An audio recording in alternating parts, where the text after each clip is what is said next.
That's a very good question, because the term of cybersecurity and cyber resilience has been used interchangeably lately. But when I was talking to some of my friends, one of the guys said, cyber resilience works when cyber security fails. And to actually delve more into the topic, cybersecurity is about protecting what you have, trying to make sure that you have the perimeter security not to enable anybody in, and make sure that you can actually prevent things from happening. But no system is impenetrable. Everything can be hacked at certain point in time. The answer is not when, it's actually not what, it's when.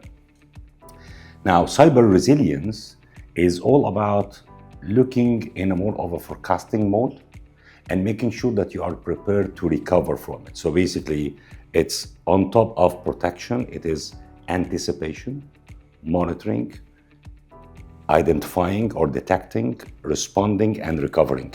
This is what the total cyber resilience is all about. Cyber resilience is actually a mix between two things, which is very important for businesses to understand. It is not only a set of technology stack that you can plug in, configure, and it will do the things on your own. It's a change of the mindset when you are trying to do the business. You always keep in mind when I'm going to be hit and what should I do when I'm being hit, with minimizing the impact of the hit or the attack itself. This is what the difference between cybersecurity and cyber resilience in a very nutshell. In banks in general, being in that quadrant of the 24/7 type of work, you actually need to make sure that your operational elements, especially the critical ones, are able to recover and able to sustain the service delivery to the customers, be it retail customers or corporate customers, or working on money marks, or working on any of the whole 9 yards of the financial services. So working on how to automate things, how to make sure that the technology stack that you have on the cyber resilience is operational enough to be understood not only by the IT people in the bank, but actually as well as by the business people in the bank. Do you know what they need to do when they reach the notification or receive that unfortunate emails that we got been attacked? Now we're recovering. Make sure that you do action 1, 2, 3. It is the readiness of those playbooks that you need to have on board to activate at the time of recovering or responding to a cyber attack. That again is a mindset of being ready. Being ready, that means when you are simulating the recovering from a cyber attack, you need to test that scenario always, and you need to make sure that everything can be recovered the same way it was prior to the cyber attack successfully penetrating the bank. Having that is, I mentioned before, the playbooks. We need to make sure in those playbooks that I'm covering both the operational element, I'm covering both the technical stack, and I'm testing that always. By looking at it from an aspect of what can penetrate, it's very hard to answer that question, because what can penetrate is the strength of a chain is the strength of the weakest link, as Murphy always said.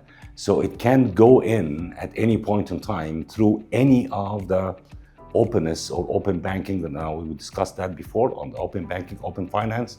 I need to open the organization up, and that means I'm accepting certain level of risk while managing my systems. Then now it is the importance of the technology partnerships that you are doing, the bank is doing with the technology providers, to make sure that they can anticipate whatever can happen and make sure that the recovery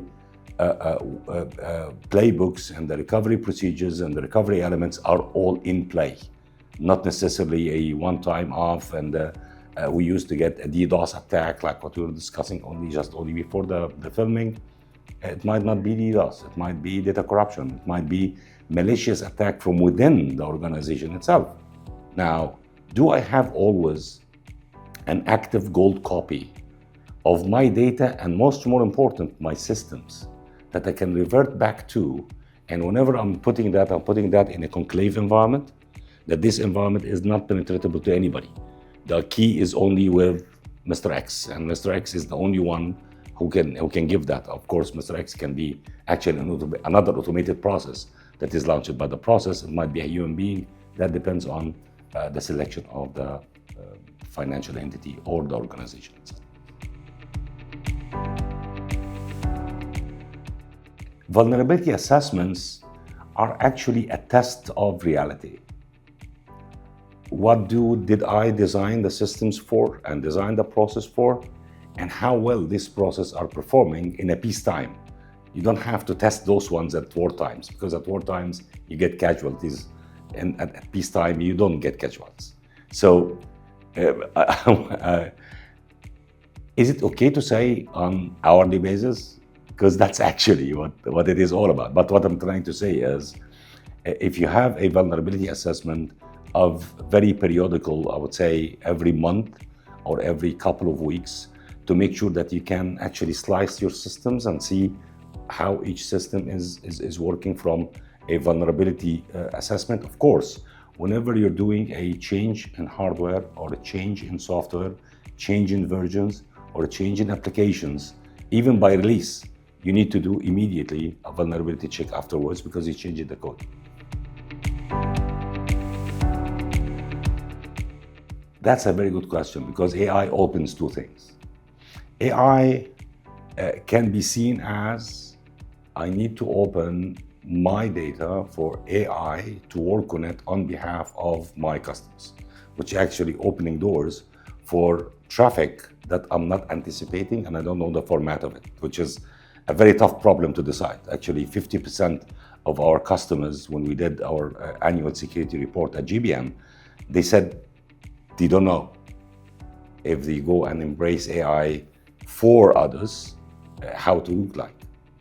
The other part of the AI is the AI infusion in your own security systems to better predict, identify, detect, and respond on a threat when it happens, either when it happens or even at the protection layer itself.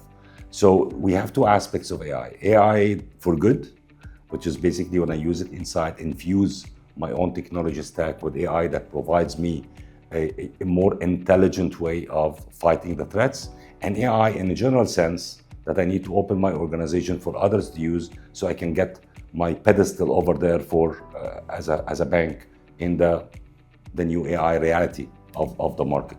So two elements that you need to tackle with each one differently. One is increasing your own protection perimeter when you're opening yourself to AI, and the other one is using AI to become more intelligent in doing that. And you said the word about the partner. When I'm working on this, it's I would imagine that banks should look for partners who are excelling in both. They are not only good in security, they are actually as well good in AI. So basically they can marry the two technologies together.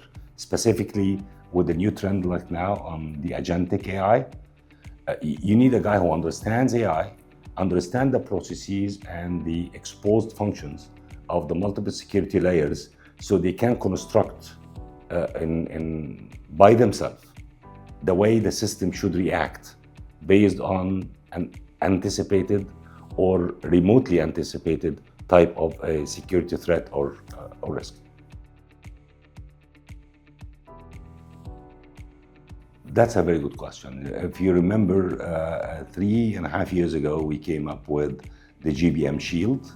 And GBM Shield is actually a framework. And that framework is, the elements of that framework is changing all the time based on the changing of the technology landscape.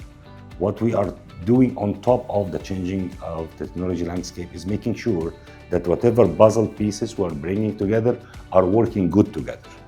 And we have a lot of teams working on that on a daily basis, promoting certain solutions to be part of the GBM Shield, or actually demoting some of them that is not progressing more enough.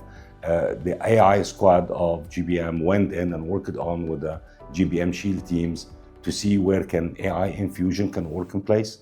With the amount of customers that we managed to amass over the years and the 35 years experience of GBM in the market, I can say that the value that the customer is getting from dealing with GBM, specifically on the cybersecurity and cyber resilience, is the expertise on the infrastructure, which we built it over the 35 years, the expertise in security, starting from a perimeter security and down back to data at rest security, and experience in understanding the customer environments and what can be proposed to the customer and what cannot be, depending on the customer position on the maturity curve and our knowledge, deep knowledge of the customer operation, how it looks like.